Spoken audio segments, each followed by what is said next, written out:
The Radio Memories Network is brought to you in part by Liberated Syndication. Podcast publishing made easy. Libsyn.com. That's Libsyn.com.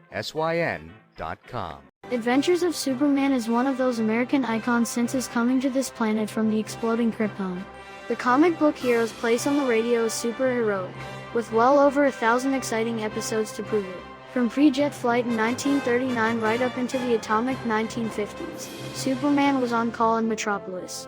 He fought the good fight through World War II, facing Nazi spies and Japan-based spies and saboteurs. He uncovered run-of-the-lab evil genius types with their latest beta tests. He faced beings from other planets, both humanoid and robotic as well. Bud Collyer played Superman, and it was kept a secret who he was for years. Now for this week's exciting episode of The Adventures of Superman. Faster than a speeding bullet. More powerful than a locomotive. Able to leap tall buildings at a single bound. Look!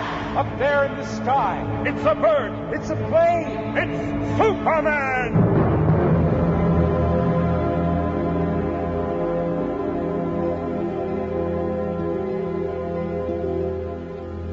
You're tuned to station WGBS, Galaxy Broadcasting in Metropolis.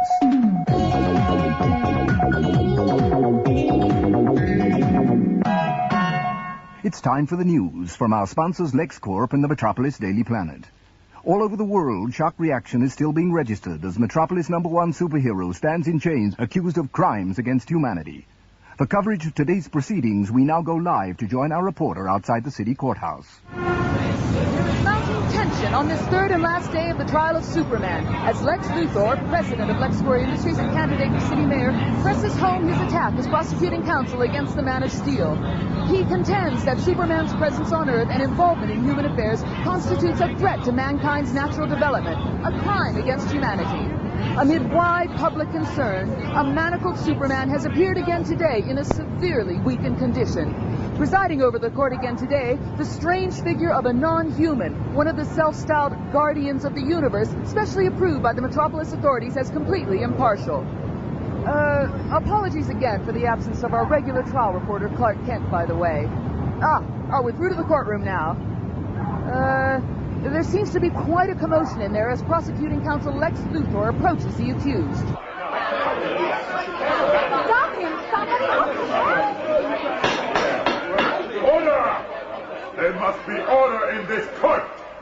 Exhibit K, ladies and gentlemen. Kryptonite. Oh, take it away. Objection, Your Honor! That lead box was empty when it was labeled as Exhibit K. Now we find it's filled with the one substance deadly to Superman. Please. Miss Lane's objection sustained. Close the box. Nonetheless, the point has been made. Your Honor, kryptonite is a radioactive mineral formed by the explosion of the planet Krypton. Fragments of that distant world were flung out deep into space. This exhibit is one of the smaller pieces that landed on Earth. To a human being, an encounter with kryptonite is relatively harmless, but to a native of Krypton, it is deadly. Objection, Your Honor. The existence of kryptonite has nothing to do with Superman's fight for justice on Earth. On the contrary, Lois. Miss Lane. The effect you have just observed of kryptonite on Superman is central to my case. Objection overruled. Your Honor, for the past 2 days, we have examined the deeds of the creature we conveniently call Superman, but in truth, we are not dealing with a Superman. We are dealing with a super alien. A cuckoo in the nest, threatening the independence of humanity, and whose presence is inimical to the exercise of mankind's free will. The defense moved for a mistrial. Motion denied. Miss Lane, I feel it is my duty to warn you that over the past 2 days, Mr. Luthor's witness have provided strong evidence to suggest that Superman's activities on Earth have already disrupted and will continue to disrupt history. If you do not convince this court of Superman's innocence, that he truly belongs here on Earth, he will surely be found guilty of crimes against humanity. He will suffer eternal imprisonment as a disembodied spirit within the Phantom Zone. Your Honor, Superman is held here in chains, sick and helpless. How could he have been brought here so easily? Who did this to him? The defendant was brought here by the prosecuting counsel. The court cannot pass judgment on his physical condition. This is so wrong. Superman. Superman. Can you hear me? Forget it, Lois. He obviously doesn't choose to defend himself. His lips are moving, damn it. May we proceed? Lois, don't walk away. Can't speak. My eyes, images crowding me. Must fight it. Oh. Let there be no doubt. Here is an alien born on another world on Krypton. Home.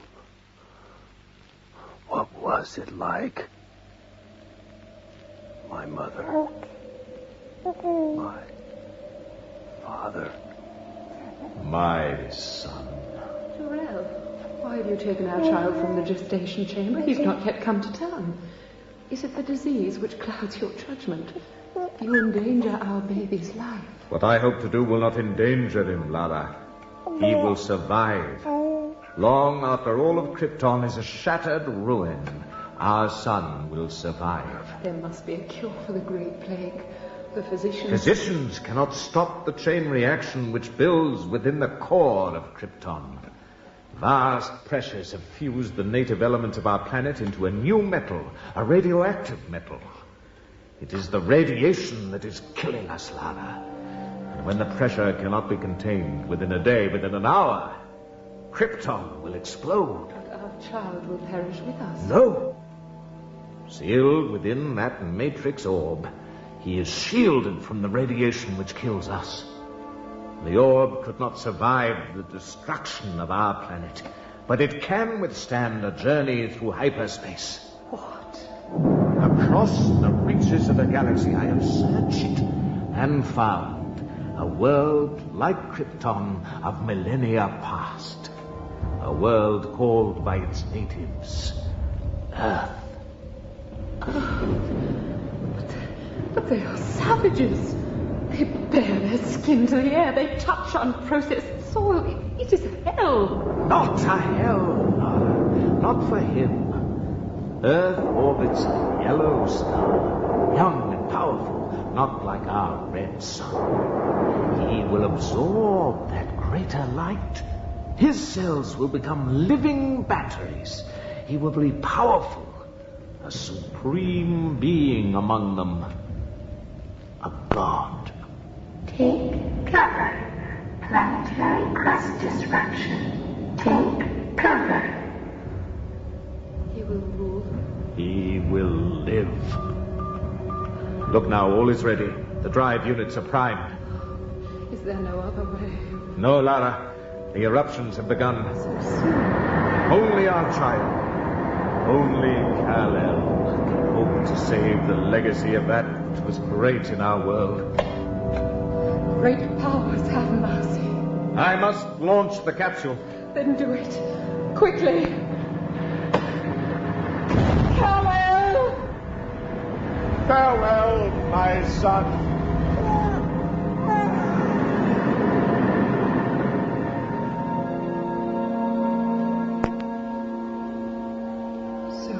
End without ever knowing the touch of my child's hand.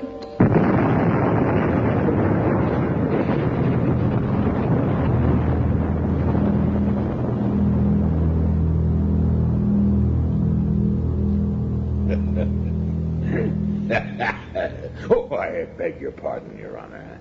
But how richly ironic it is that Jor-El, the alien that sired Superman, was also the Kryptonian scientist who created the eternal prison of the Phantom Zone. And here today, it is his son that will be sentenced to drift for centuries in that benighted hell.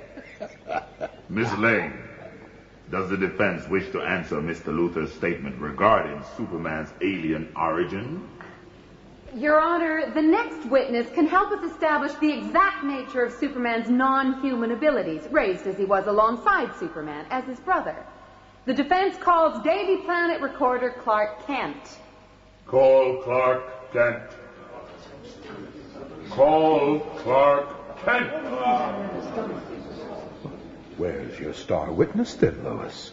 Didn't you get enough time to prepare your case? You know damn well I didn't. Your Honor, the defense had anticipated this absence, or perhaps I should say abduction. Oh, objection, Your Honor! Just because Mr. Kent would prefer not to testify in his adopted brother's defense, Miss Lane implies the prosecution is to blame. Sustained. Strike that from the record. In Mr. Kent's absence, I would like to call Jimmy Olsen to the stand. Call Jimmy Olsen. Call Jimmy Olsen. Where have you been? Sorry, well, it was just awful. It's a long story. You want to get sued for defamation, Lois. Keep accusing me of abducting witnesses. Is that how you're going to get elected mayor, Lex? By kidnapping the other candidates? Miss Lane, the witness is waiting. Sorry, Your Honor. Your name is Jimmy Olsen. Sure, Lois. Miss Lane. Jimmy, what's your relationship with Superman? Oh, he's my pal. We go back a long way. And what do you know of his powers? How did they evolve? Well, in the comic magazine Chronicles, he started with really just a superior strength and speed to other men. A greater resistance to pain and injury. And what about flying? Was that something he could do when he started out? Well, in the original accounts, his leaps could cover miles. I guess you learn to use the talent you're born with. Like kids do when they play games or something. Last game of the season.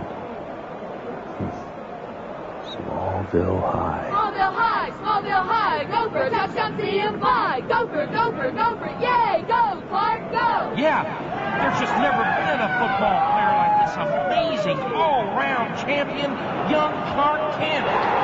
Touchdown!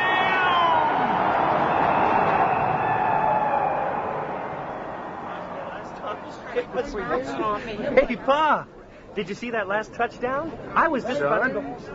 We have to talk. Oh, sure, Dad. Just as soon as I've bought Lana a soda, okay? Now, Clark, let's go. I'll catch you later, Clark. Mr. Kent? Thanks, Lana. Are you mad at me for something, Pa? Not mad, Clark. Little upset, maybe. Upset? But I just won the last game of the season. Almost completely by myself. I know that, son. I know. And that's what we need to talk about. That's why it's finally time to show you something. Something you maybe should have been shown a long time ago.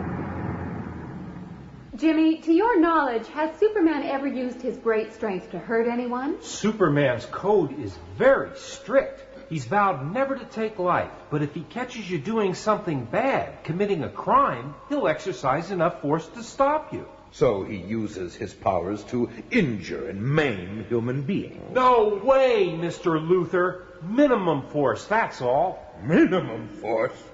I tell you, boy, people think I'm lucky to own half of Metropolis. I'm lucky it's still standing, with this clumsy oaf crashing through walls at the drop of a hat. Your Honor, Superman seldom damages property, and even then only when lives are at stake. Ah! He's fast, though, isn't he, Jimmy? Oh, boy, I should say. And strong. Like, he just picks up a piece of coal and can squeeze it so hard that the carbon atoms densify. Densify? Yeah. When he opens his hand, there's just a few pieces of coal dust. And resting right in the center, a diamond. The story is a little different when there's a lump of kryptonite around, isn't it? He's as weak as a kitten then. You should know it, Luthor. You've used it against him. Are you accusing me, Olsen? No. Good. I'd say Superman brought the threat of kryptonite on himself. But it was the old Superman radio show. The actor playing Superman wanted a vacation, so they introduced kryptonite into the story and had some stand-in grunt and groan for a fortnight, supposedly too sick to say any lines. Silence. Your Honor, the laughter well befits this comic opera. Just the idea of a superhuman baby dragged up in a backwater of American civilization by some family of ignorant sodbusters. No further questions. You may stand down, Mr. Olsen. Your Honor, may the defense speak privately with the witness? Very well. Thank you, Your Honor. Jimmy, where the hell is Clark? It's been 3 days. I tried his apartment again this morning. Still nothing. Luthor set this all up. Superman's the only person who stands between him and the job of mayor. Jimmy, Superman has always helped us, helped everybody. Now, we've got to pay him back. We must find Clark. He can speak for Superman. They were raised together. I'm on it, Lois. I also sneaked these out of Luthor's case yesterday. Miss Lane. What are all those figures? Luthor's campaign accounts, a great work of fiction. Nice work. Miss Lane. I'll call you. Good luck. Your Honor. It will help the court's records if you could relate to us your understanding of the circumstances surrounding the discovery of the infant Superman by the Kents. A discovery I only made at age 18. As Pa lifted the boards in the south pasture, I always thought covered a cesspit. Adopted? I'm adopted? I don't understand, Pa. What is this thing? Why did you bury it? It's where you came from, Clark. It's where your ma and me found you. Are you kidding? We thought it was lightning shooting over the barn, till we came out and saw the meteor shower overhead. Oh, come on. Jonathan! What in the world is it? Looks like one of those Sputniks or something. Little rocket. You know, the Russians. Martha, stay clear. But look, there's something down there. Something alive. Oh, I heard they were sending up monkeys and dogs. Don't touch it. What? Oh, Jonathan. Those monsters. They put a baby in a Sputnik. What kind of people are they? Oh, don't you worry, baby. I'm gonna make sure whoever shot you up in that tin can will never get their hands on you again. Oh, your mother, Clark. Just when we got you back in the house, the granddaddy of all blizzards slammed down. Heck, we didn't get into Smallville for 5 months. When we did, why, Martha just announced you to everyone as our new family member. Oh, wow. After 8 years of trying for a child, our friends were just as thrilled as we were to meet little Clark Kent, the baby we'd so often prayed for. Beautiful, bright, perfect. Perfect? What kind of perfect child grows to find himself able to lift a tractor with one hand? What kind of perfect child grows to be able to see through walls? Well, I don't know. I had it a minute ago. There's your purse, Mom. It's fallen behind the bread bin. What? Behind the... How did he see that? He's 2 rooms away. What kind of perfect child finds himself hopping over a gate, only to gain altitude till the whole of Smallville is spread 1,000 feet below him?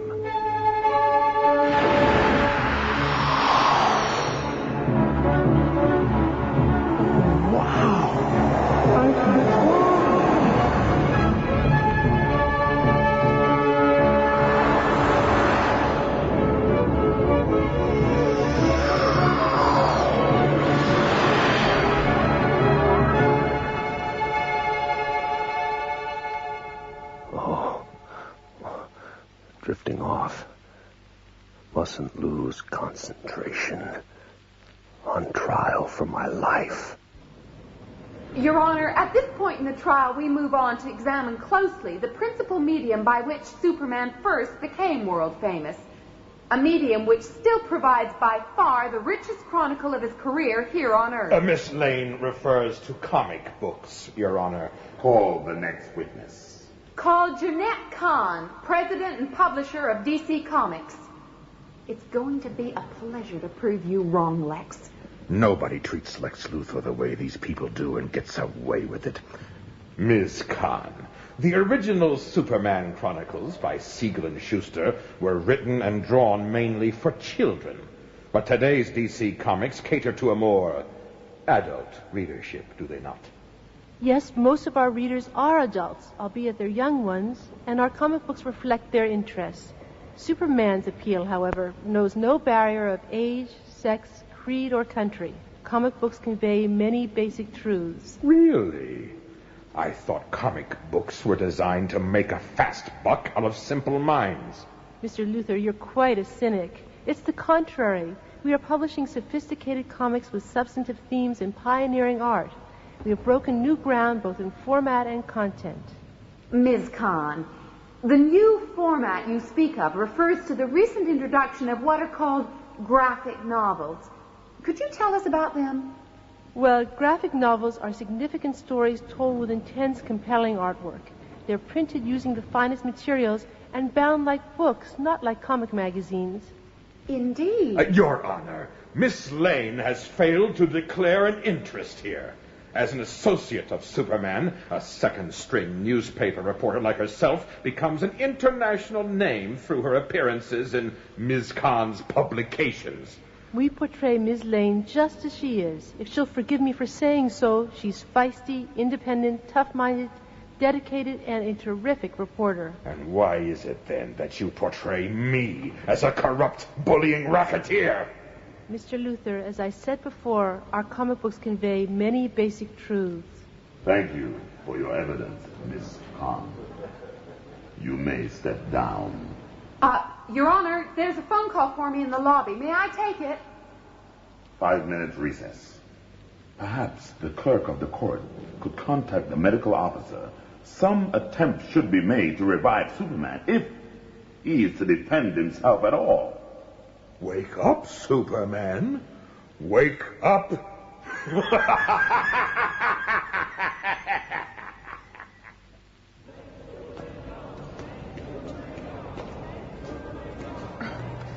Tell me that again, Jimmy. Well, it all ties up. Luthor had served notice on some guy, so the guy decides to sell Clark some inside information on how Luthor raised the cash to campaign for mayor. I guess Clark must have gone to the LexCorp building with him. Around about the same time, Superman was seen flying in the same direction. Miss Lane, to the courtroom, please. Look, keep digging, Jimmy. I've got to go. Okay. You are Adam West, actor. Yes, And you played Batman in the TV series of the same name? that's correct. Mr. West, from your experiences, would you say costume characters have been an influence for good overall? Well, I think it's very simple to answer that every adventure always presented a very clear case of good versus evil. And, the crime doesn't pay. Doesn't that depend on who the criminal is, Mr. West? What kind of squeaky clean hero openly flouts the rule of law, as certain comic book characters appear to do? It's certainly not a superhero in the traditional sense. Are you talking about a specific superhero? I'm talking about the defendant. Well, to my knowledge, Superman has not gratuitously gone around on the streets beating up people. And let's move on to the comic chronicles, Mr. West. Don't you agree that these publications reveal superheroes to be psychotic sadists living out reactionary fantasies? Objection. Prosecuting counsel is asking the witness to condone his libelous remarks. Mr. West may answer. I think when it's overt or gratuitous sex, violence, and so on, no, it's not good. But you wouldn't read these publications if they had no artistic merit? I think there is an imaginative aspect, a creative aspect that's very good. So, you wouldn't dismiss graphic novels as too graphic? Or would you happily go back to the comic books of yesteryear? No. I'd like to see things as a blend, a synergism, a combination. In other words, keep developing, keep imaginative, keep changing, keep progressing, but keep some of the basic wit, humor, and the tone. Thank you. No further questions? Mr. West, thank you for your testimony. You're welcome, sir. Your Honor, I must object at the way the prosecuting counsel attempts to falsely represent the evidence of these witnesses. He continually obstructs the purpose of this trial, which is to establish the truth. Obstructing the truth. Luther's trademark, along with all the other self-serving talents he brought to bear at our first meeting. Welcome to LexCorp, Superman. You've earned every penny of this. This is a check for $25,000. Everyone who's anyone in Metropolis works for me. I didn't come here today to entertain offers, Luther. I came to warn you that the corruption in this town has got to stop. You've made a mistake, Superman. I run this town. Metropolis belongs to me. The people are mine. They've looked at you with your costume and your flashy superhuman powers, and they've forgotten who their master is. Who is number one? Well, I intend to remind them, Superman. I'm going to show them that you're nothing. You're going to be destroyed. Superman, you're a dead man. It's just a question of how soon. It took you a little time, Luther.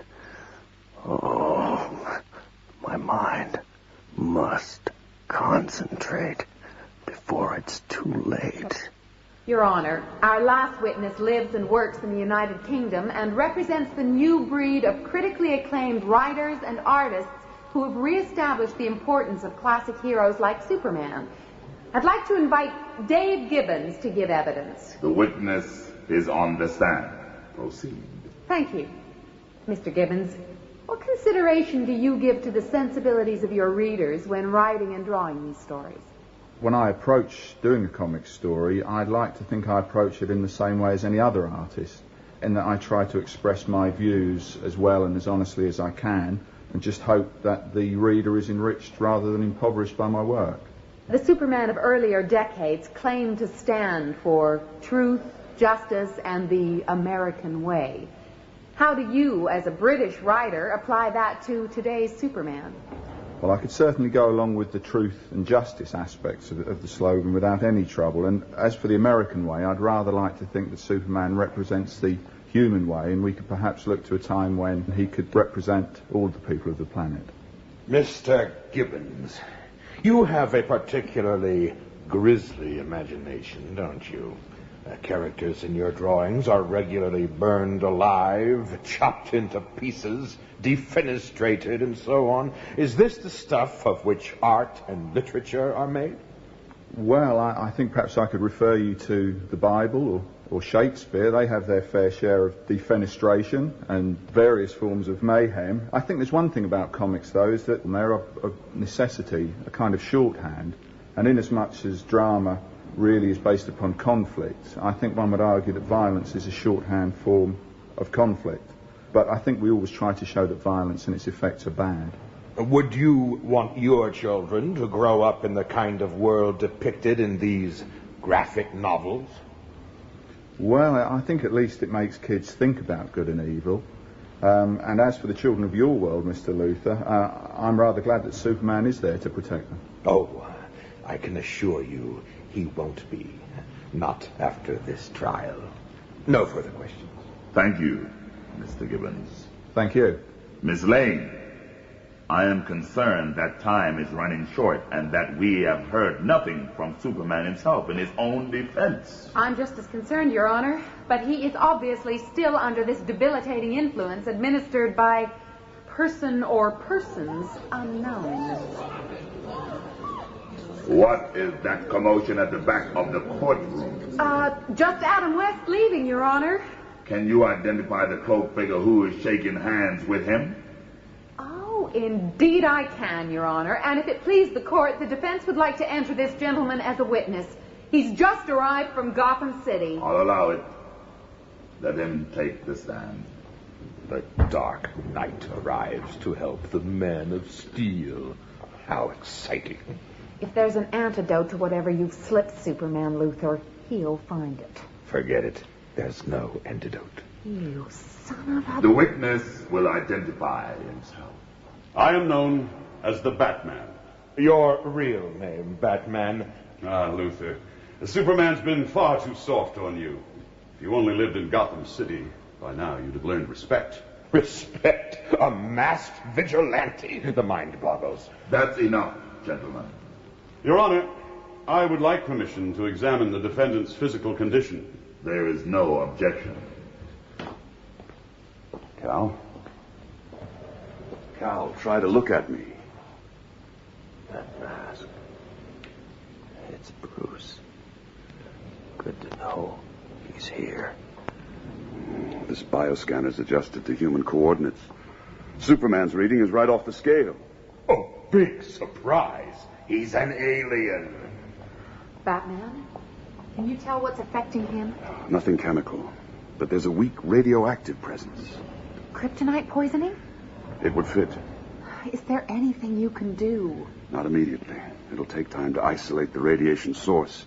What I don't know is if Superman's already absorbed a fatal dose. Oh, no. I'll get the equipment I need from the Batmobile. Wait a moment. The prosecution has some questions for this witness. There's nothing I can tell you which will support your case, Luthor. Don't be too sure, Batman. I was beginning to think the evidence provided by comic magazines to convict Superman was inconclusive. But seeing you here, I realize the opposite is true. Luthor, just ask the questions. Batman, you and Superman have traditionally been portrayed as close friends, have you not? We share a common objective, to clear the world of pollution. Your kind of pollution, Luthor. The witness will confine himself to answering the counsel's question. This cozy relationship between you and Superman is not all it's cracked up to be, is it? Your Honor, what has all this to do with the case? Superman may be dying. Is it true, Batman, that your first encounter with Superman was the time when he attempted to arrest you as an outlaw? Yes, it is true. As it happens, Superman and I have since become allies in a common cause. Really? And what about the conversations you had with the comic magazine author Frank Miller? Conversations that led to the creation of the graphic novel The Dark Knight, which featured a damning portrait of Superman as a puppet of a reactionary and warmongering U.S. government. It wasn't something that had happened. I was just concerned that it might happen. There are people, governments, who'd give anything to seduce him to their cause. They detect a certain gullibility in his innocence. That's what you're really afraid of, isn't it, Batman? Superman's no more than a biddable Boy Scout. Eventually, he'd have to form allegiances. He'd have to be controlled. Ultimately, he'd have to interfere. In human affairs, yes. That scares me. I'd have to stop him, somehow. He couldn't be allowed to declare himself like that. It would be the end of any hope for mankind. An end to any freedom. My God, Batman, you really mean this? A sworn testimony? Sorry, Miss Lane, I have to tell the truth. I can see how Superman's presence on Earth could constitute interference in human affairs, a crime against humanity. Wow. Poor Lois. Looks like the old teen spirit let you down in the final reel. Don't bet on it, Lex.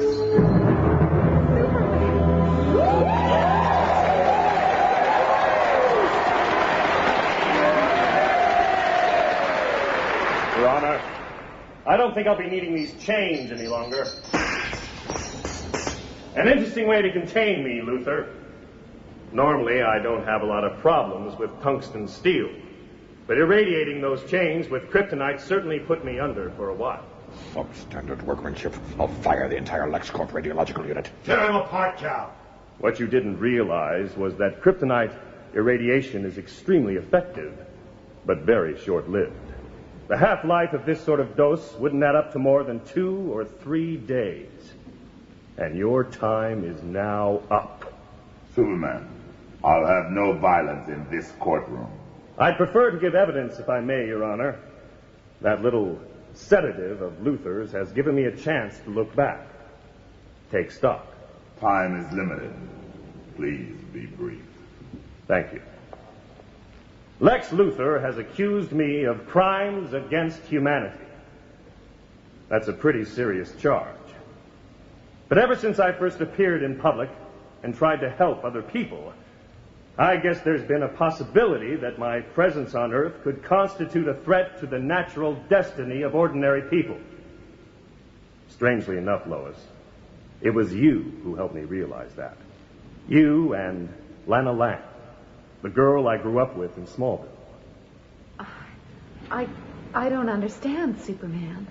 You followed me for months, trying to get the inside story on Superman, not realizing how I'd grown to feel about you. It all spilled out one day. I'd gone home to visit Mom and Dad, tired and confused about what I was trying to do in the world, shaken by the evil I'd encountered, trying to measure it against the feelings stirring inside me. Oh, come on, Clark. If you're serious about this Lois Lane, get after her. Oh, I don't know, Pop. Lois is clearly infatuated about Superman, but it's not enough. Superman isn't real. He's just a fancy pair of long johns that allows me to operate in public without losing my private life. And it's that private life that's incomplete without Lois. When I get back to Metropolis Tuesday morning, I'm going to have to do something about that. That night in my room, I finally fell asleep to find myself dreaming of a city on a twilit planet. A woman appeared, moved toward me. Somehow I knew it was Lara, my mother. Jor-El? No, you are not Jor-El. And yet, I see him in you. Yes, you are my son. And there is much you should know. Clark, you okay? Oh. Lana. What? I'd woken with a jolt. No longer on Krypton, no longer even in my bed. I'd hardly begun to absorb what I'd discovered when dawn broke over the pasture, and my childhood friend Lana Lang stood over me. The one person outside my family who knew my true identity. The one innocent human that I had hurt.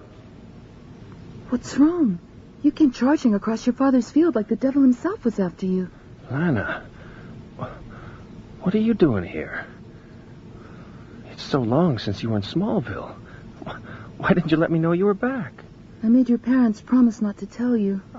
I don't understand. Clark, the night before you left Smallville, the night I half expected you to propose to me, and instead you took me out for a walk to tell me you were leaving and gave me the shock of my life by flying me home. Clark, as soon as I read the papers about Superman, I knew it was you.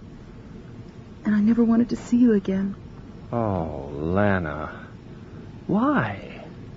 When I saw that paper, I knew you were taken from me. Because from then on, you could never love one woman, Clark. You're Superman. And Superman belongs to the world. Oh, Superman. Clark. That poor girl. That's when I began to see. To understand what hopes Lana had had to abandon when Superman first appeared. And then, slowly, to comprehend how many more ambitions I could never hope to fulfill as Superman. Lana had lost Clark. And Clark could never hope to win Lois. And all because Superman belongs to the world. But which world? It was Krypton that made me Superman, but it is Earth that makes me human. My mission now is to help my fellow human beings, but never to upset the delicate system of checks and balances which preserve freedom and order in my earthly home. If I have failed in that, then indeed I am guilty as charged, and you must prepare the Phantom Zone projector. Ah, how noble. And so kind of you to reveal your secret identity, Mr. Kent. The radio listeners at home must be thrilled to catch you with your pipes down. Damn you, Luther. The court will come to order. Will the council waiver their closing statements in order to expedite the close of this trial? Certainly. Blast this muscle-bound moron into the Phantom Zone and be done with it. Miss Lane. I've nothing to add, Your Honor. Very well. As a non-human, I feel my only judgment can be based on the fact that mankind must ultimately learn to regulate itself without superhuman aid. Humans seem to admire those who pursue individual gratification at any cost. Yet, Superman is represented as unselfishly devoting his life to others. If his chronicles continue to observe and show that driving force behind his actions, I cannot see that he is a bad influence. The evidence suggests that Superman is innocent of crimes against humanity. No! He is a corrupting influence on the hopes of mankind! Indeed. If you will allow me to finish, Mr. Luther, mankind's only hope is that he cannot corrupt Superman. We'll appeal. There is no appeal. My judgment is final. And having given it, I will return to our center of operations. Please shield your eyes.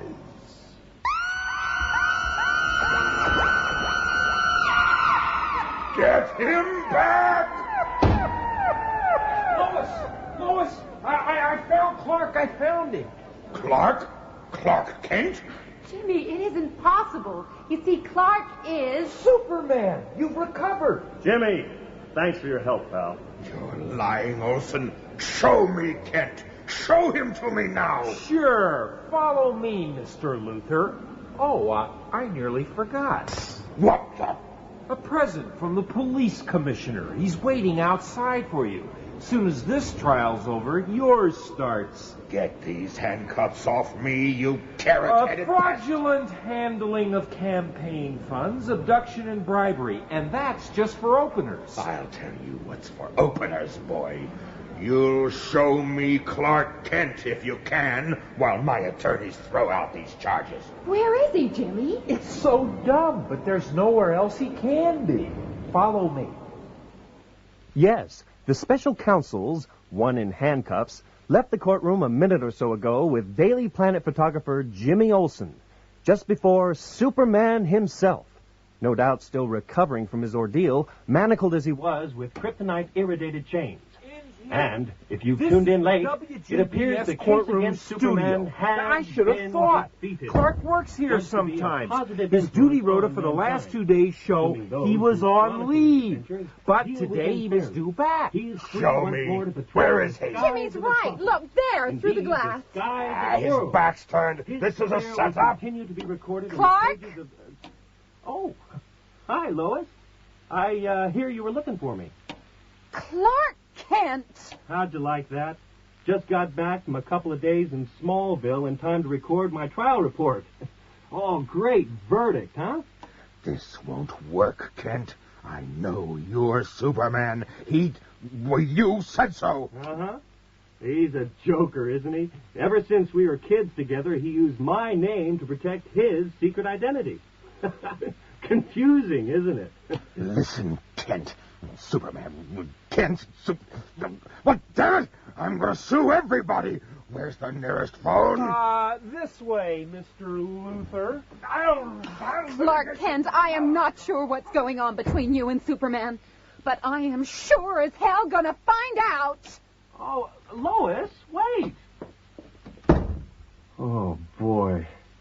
She's gonna make my life hell as Clark Kent for a while, but as Superman, I think I owe her a candlelit dinner for two. Something Japanese, perhaps. 3 minutes to Tokyo, a pleasant evening, then drop her home and back to work, I guess. What was it George Reeves used to say in the TV show? Up, up, and away!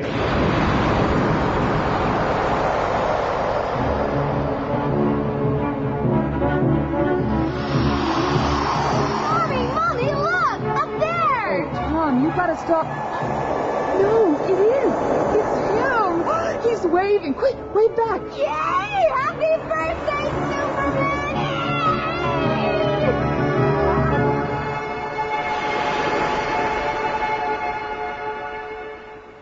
You're allowed one call only, Luthor. Shut up, you idiot. Hello, LexCorp Legal Department. Lex Luthor speaking. Listen up. Mobilize our resources. I want the following people sued for defamation of character. Shelley Thompson as Lois Lane. Stuart Milligan as Superman. Bob Sessions as the Batman. Vincent Marzello as Jimmy Olsen. Leon Herbert as the Guardian of the Universe. Lorelei King as Lena Lang. Gareth Hagen as Jor-El. David Graham as Jonathan Kent. And check out the following people. Jeanette Kahn, president and publisher of DC Comics in New York. Dave Gibbons, artist. Adam West, actor. And anyone connected with this so-called drama documentary based upon the character, quote, Superman, unquote, created by Jerry Siegel and Joe Shuster and appearing in comic magazines published by DC Comics Incorporated. You must have something really juicy on them. And above all, I want the scalps of the writer Dirk Maggs and the producer Neil Cargill. And who the hell is this William Hopkins playing me? Sue him! Sue them all, do you hear? I don't care what it costs. I want to litigate all over him. I want their butts on my wall, do you understand me? I want their brief soiled